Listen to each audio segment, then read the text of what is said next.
They are something American children often take for granted, books. But in Peru, they are cherished and coveted. Today we go in the classroom to meet one Westside teacher who took time this summer to bring joy to kids in another country in the form of books.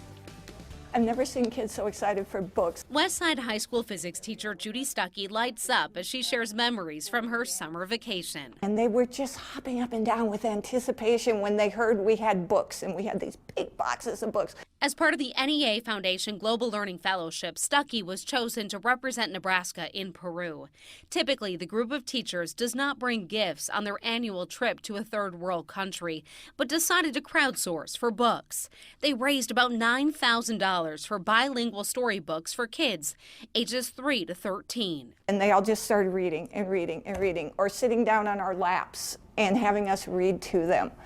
It was wonderful. They visited that rural school and a high-achieving high school. They had different buildings, brightly colored. Students doing well in a country not known for good test scores.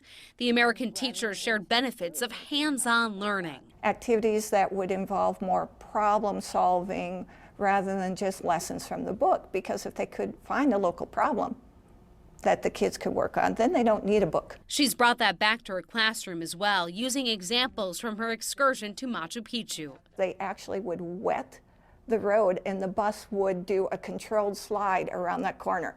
So I can use that in my physics class, and, oh, look at these cool pictures, and this is an application that you wouldn't see here every day. And Stuckey proves everyone can be a student of life, teachers too. One thing I hope is that I'm more open-minded, and that I've changed and more accepting through my experiences of different people and cultures. And that's not going to be obvious probably to anyone, but I feel that myself.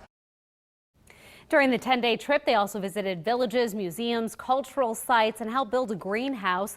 She said she was amazed at how villages came together to help their neighbors, describing the culture as more cooperative than competitive.